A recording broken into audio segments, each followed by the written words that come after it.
দেখো বেশ কিছুদিন থেকেই জানো যে প্রাইমারি টেটের যে ব্যাপারটা একরকম যেদিন থেকে নোটিফিকেশনের কথা উঠে আসছে সব সময়তেই এটা কি হচ্ছে যে ট্রেন্ডিং টপিকের মধ্যে থাকে প্রাইমারি টেট। তো রেজাল্ট যেটা বেরিয়ে গেছে যেখানে 1.5 লাখ পাস করা হয়েছে, তো অনেকেই বলছো যে কাকে চাকরি দেবে, কিভাবে চাকরি হবে, এত ক্যান্ডিডেট পাস করে গেছে। তো প্রথমে একটা জিনিস বলে রাখি, দেখো যে প্রিভিয়াস ইয়ার অর্থাৎ এখন যে ইন্টারভিউটা চলছে সেখানে কিন্তু যেটা কম্পিটিশন হবে সেটা হচ্ছে 1 লাখ ক্যান্ডিডেট। এবার ব্যাপারটা হচ্ছে এই 1 লাখ ক্যান্ডিডেটের মধ্যে কিন্তু কি ভরা আছে, বিএড প্লাস ডিএলএড ভরা আছে। যদি সামনে যে কেসের রায়টা আছে বিএড ভার্সেস ডিএলএড যে রায় রয়েছে সেখানে যদি বিএড দেরকে বসতে না দেওয়া হয় তাহলে কিন্তু এই এক দিয়ে 1.5 লাখ পাস করেছে সেটা কিন্তু নেমে চলে আসবে 50,000-এ গ্যারেন্টি। কারণ বেশিরভাগ ক্যান্ডিডেটই যারা বিএড ক্যান্ডিডেট আছে তারাই কিন্তু এখানে কোয়ালিফাই করেছে আমার যেটা ধারণা। যদি এখনো এটা রায় দেওয়া হয়নি, ঠিক আছে, কোন দিকে রায় যাবে সেটা কিছু বলা যাচ্ছে না। অনেকেই বলছে ডিএলএড দের পক্ষে এখনো আছে, বিএডরা নাকি নাও সুযোগ পেতে পারে।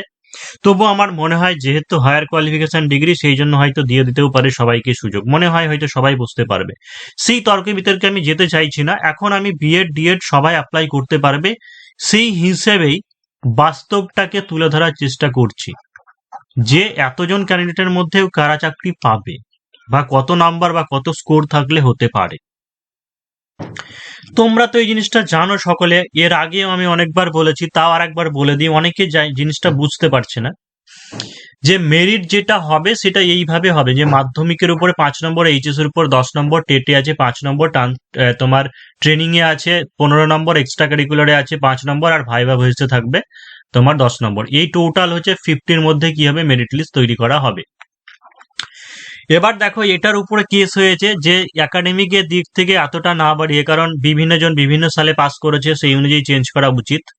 তো দেখো এটা কিছু করার নেই, আমার যেটা মনে হয় যে এটার বিপক্ষেই যাবে, অর্থাৎ এটা চেঞ্জ হবে না, মেরিট লিস্টের প্রসেস যেমন চলছে সেরকমই হবে। ঠিক আছে, সেরকমই আমার মনে হচ্ছে হবে, বা চেঞ্জ হলে সেটা পরবর্তীকালে হবে, সেটা পরে দেখা যাবে। কিন্তু এখন যে প্রসেস বা যেটা দেওয়া আছে, যেভাবে মেরিট লিস্ট হবে সেইভাবে যদি দেখা যায় তাহলে দেখো, আমি প্রথমে আগে ম্যাক্সিমাম হিসাবে বলছি। ম্যাক্সিমাম হিসাবে বলতে গেলে কি হচ্ছে যে যারা টপার হবে, ঠিক আছে, যারা টপার থাকবে তাদের ম্যাক্সিমাম স্কোর কত হতে পারে। টপার থাকি বলতে মাধ্যমিকে 90%, ঠিক আছে, মাধ্যমিকে 90% যদি হয় তাহলে হচ্ছে 4.5। এইচএসেও যদি 90% থাকে তাহলে কত হবে, 9। টেটেও যদি 90% থাকে তাহলে কত হবে, 4.5। যদি ট্রেনিংয়েও যদি 90% থাকে তাহলে কত হবে, 13.5। এক্সট্রা কারিকুলার এখানে সম্ভবত থাকবে না, এটা আমি হিসাব করছি না কারণ খুব কম ক্যান্ডিডেট থাকবে। ভাইভা ভয়েস, ঠিক আছে, এটা আমি বাদ থাকছি আগে, তাহলে আমি এইটুকু হিসাবটা করে নিচ্ছি। তাহলে দেখো যে 13 4 17 18 27 7 4 31 31.50। তুমি এবার বলো যে এই 31.50 যেটা সেটা কজন ক্যান্ডিডেটের থাকবে, হাতে গোনা হয়তো 10-12 জন ক্যান্ডিডেটকে আমি ধরে নিলাম, ম্যাক্সিমাম 20 জন ক্যান্ডিডেট হতে পারে।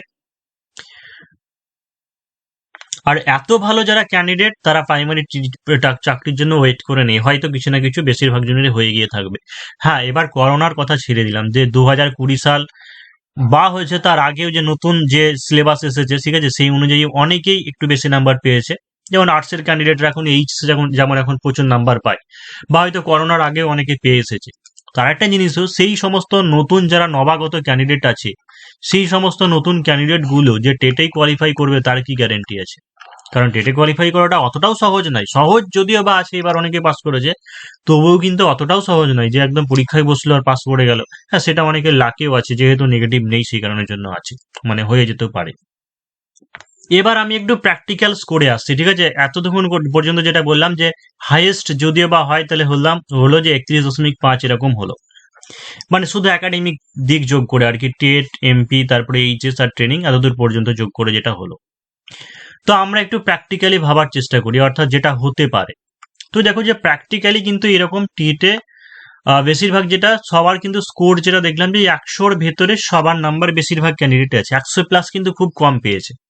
তো সেই জিনিসটাকে আমরা 60% বা 65 থেকে একটু বেশি ধরে নিয়ে, বা ওই 60% মানে হলে যেটা হবে তোমার 3 নম্বর, ঠিক আছে, সেটা নিয়েই চলি। তো মাধ্যমিকে কিন্তু 80% অনেকেরই থাকবে, ঠিক আছে, 80% পেতে পারে, পুরোনো ক্যান্ডিডেট পুরোনো যুগের অনেকের আছে। তো মাধ্যমিকে হচ্ছে 80% হলে হবে 4 নম্বর। এইচএসে দেখো যে 75 ধরে নিচ্ছি, ঠিক আছে, এইচএসে 75 ধরে নিচ্ছি, তাহলে 75 যদি হয় তাহলে কত হবে, 7.5 নম্বর। ট্রেনিং কোর্সের ক্ষেত্রে কিন্তু যারা ডিএলএড আছো, ডিএলএড এর ক্ষেত্রে কিন্তু 80% অনেকেরই আছে, ঠিক আছে। যারা সরকারি কলেজে বিএড করেছে তাদের মার্কসটা হয়তো অনেক কম আছে পুরোনো দিনে যারা করা, কিন্তু ট্রেনিং কোর্সে যারা ডিএলএড সবার কিন্তু 80% প্রায় সবারই আছে। তো 80% থাকলে 8 15 120, মানে কত পাবে, 12 পাবে, 12 নম্বর। তাহলে দেখো যে কত স্কোর হচ্ছে, 12 7 19 আর 4 23 আর 3 হচ্ছে 26, ঠিক আছে, 26.5 নম্বর।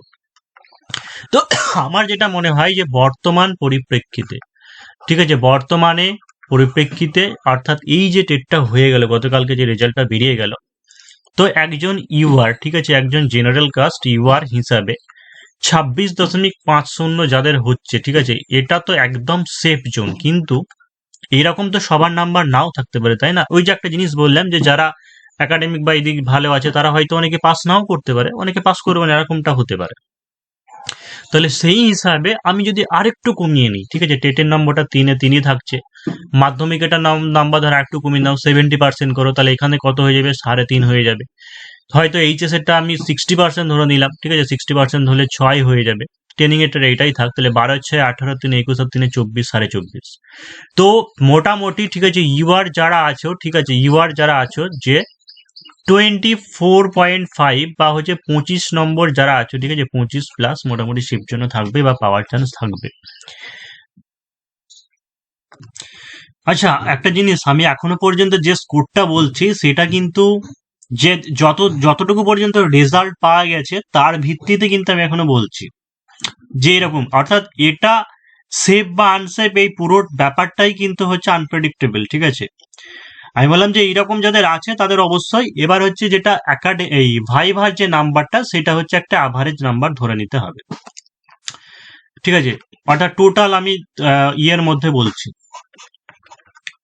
অর্থাৎ যেটা এক্সট্রা কারিকুলার সেটাকে আমি বাদ দিয়ে দিলাম, ঠিক আছে, এক্সট্রা কারিকুলারটাকে বাদ দিয়ে দিলাম, মানে তোমার টেট, মাধ্যমিক, এইচএস আর একটা হচ্ছে ট্রেনিং, ঠিক আছে, এই তিনটের মিলে বলছি। এখানে যে 35 টোটাল স্কোর হচ্ছে, 15 10 25 5 30 35, এই 35-এর মধ্যে টোটাল যেটা বলছি, এই 35-এর মধ্যে ধরো কোনো একজন ক্যান্ডিডেট, ঠিক আছে, 23 পেলো, কিন্তু তার ইন্টারভিউ এর ক্ষেত্রে নাম্বার 8 ধরে দিলাম, ঠিক আছে, তাহলে কত হয়ে যাবে, 31 হয়ে যাবে। আবার এমন যদি ক্যান্ডিডেট থাকে যে কারো ধরো 26 পেলো, সে হয়তো 5 পাচ্ছে ইন্টারভিউ, তাহলে 31 হয়ে যাচ্ছে। তাই কিন্তু ইন্টারভিউ যেটা সেটাও কিন্তু একটা বিশাল বড় ফ্যাক্টর ম্যাটার হয়ে দাঁড়াবে।